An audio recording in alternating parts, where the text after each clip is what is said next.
Oke, assalamualaikum warahmatullahi wabarakatuh. Waalaikumsalam warahmatullahi wabarakatuh. Oke, kita kembali lagi bersama podcast MTS Negeri 3 Bangka. Seperti biasa, kembali lagi bersama saya Maulana. Saya di sini akan membersamai perbincangan podcast pada kali ini. Dan kali ini saya ditemani oleh Ibu Yulita ya, sebagai guru fikih, benar Bu? Benar. Oke.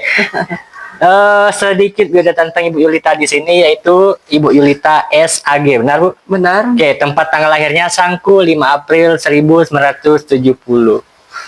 Oke, kita ingin berbincang sedikit di sini Bu. Boleh kan Bu? Silakan. Oke.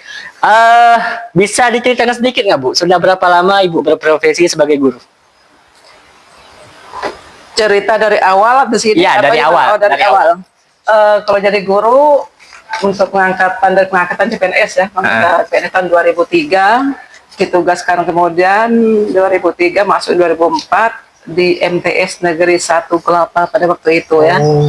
2005 kita pindah dari tempat lama ke tempat baru di MTS 1 Kelapa, kemudian pindah di Jalan Baru ya.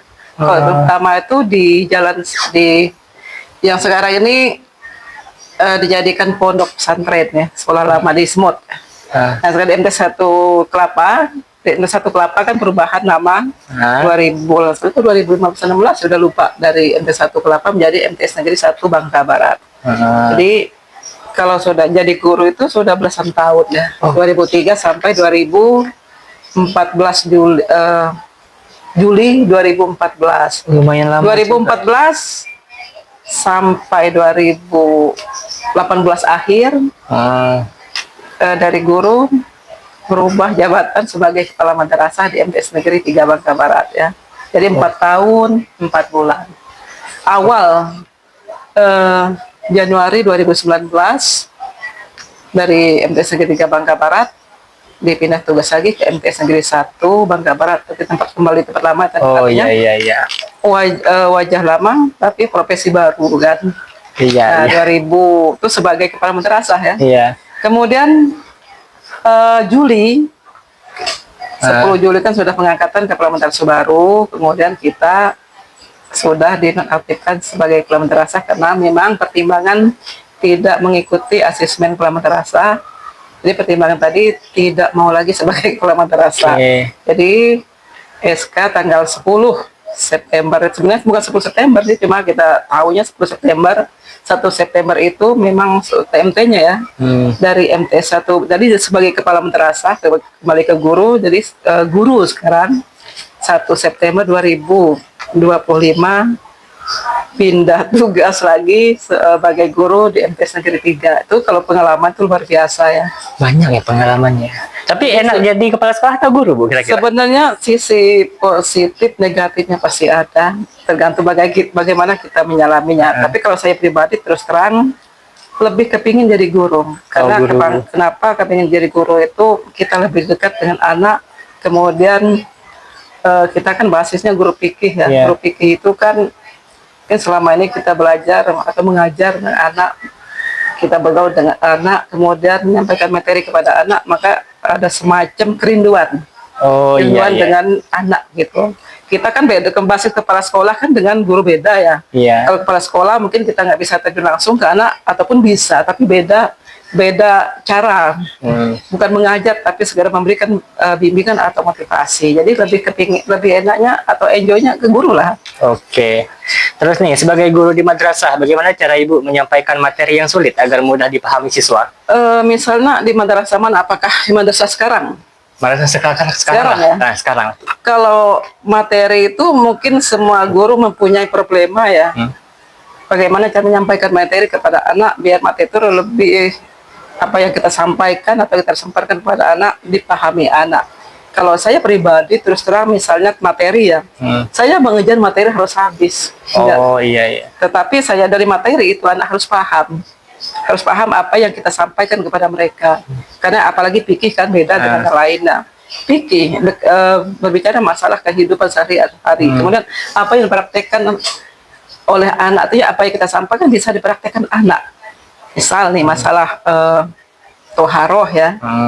Bicara misalnya bersuci, hadas besar atau hadas kecil, anak bisa praktek bagaimana caranya, misal mandi wajib ya bisa dipraktekkan. Kalau kita hanya mengejar materi, tetapi hanya materi habis, tapi hasil nggak ada, percuma.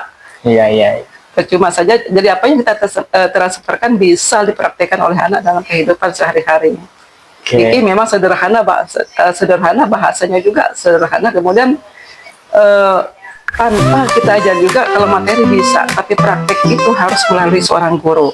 Ibarat jangan sampai kesannya orang buta nuntun orang buta kan. Iya. Terus selanjutnya Bu, menurut Ibu yang paling penting nih untuk dipelajari siswa di masa depan itu apa? Sebenarnya banyak sih, cuma kita kondisi anak sekarang kan susah ya, sulit kita mengenal anak, tapi tergantungnya itu bagaimana cara kita mensiasati anak. Misal kita mengajar ya, jadi kita bukan hanya sekedar materi, tetapi kita harus paham karakter anak ya, bagaimana. Jadi untuk kedepannya anak itu bukan hanya kita menyampaikan materi, tetapi skill yang lebih diprioritaskan. Karena bukan kita harus menuntut anak pinter. Pinter belum tentu cerdas kan, tetapi kalau cerdas insya Allah pinter. Cerdas pasti pinter. Jadi yang prioritaskan adalah skill. Apalagi sekarang ini maka sudah dependensi moral anak itu sudah nampak. Maka itu tugas seorang pendidik itu sangat berat. Kita kepinginnya anak harus pinter, tapi nggak bisa sekarang. Kalau kita bisa menerapkan harus pinter, memang ada semacam kecewaan pada diri kita kan. Tapi kalau anak itu harus punya karakter, dari nakal, kemudian istilah menaruhkan moral lah ya. Kalau mengajar mudah, tapi mendidik yang susah. Maka mendidik ini yang sebagai tugas pendidik yang paling berat. Di kedepan anak itu intinya harus punya skill. Karena banyak orang pintar juga kan, maksudnya nggak dipakai juga kan. Benar. Jadi skill yang prioritaskan. Maka tugas guru itulah, bukan hanya mengajar, tapi tanamkan skill pada anak. Terus harapan terbesar Ibu untuk masa depan pendidikan di madrasah ini apa? Di madrasah ini bisa berupa apa? Ya apa ya, harapan terbesar Ibu lah. Harapan terbesar semua pendidik, bukan hanya kita pribadi ya. Pokoknya intinya kita harus apa ya? Kita kan dari guru itu sudah lama, jadi dari pengalaman kita sebagai guru yang dihadapin anak sekarang, anak yang sudah tercemar dengan digital. Jadi alangkah susahnya kalau kita ingin misal mengajarkan anak dengan keadaan anak sekarang. Jadi memang benar lah ya, didiklah anak-anak sesuai dengan zamannya. Jadi kita mendidik anak sesuai lagi, tidak bisa lagi dengan cara kita dulu, dengan cara keras sebagainya. Apalagi sekarang ini dikit-dikit kita napi siswa dilapor ke orang tua. Jadi masalah kecil jadi masalah besar. Cuma kita harus melihat karakter anak, latar belakang anak, yang macam mana ya. Misalnya tadi kita mengajar tentang materi apa ya, kita sesuaikan dengan kemampuan anak, karena nantinya tidak bisa kita paksakan. Kedepannya pokoknya skill yang kita prioritaskan gitu.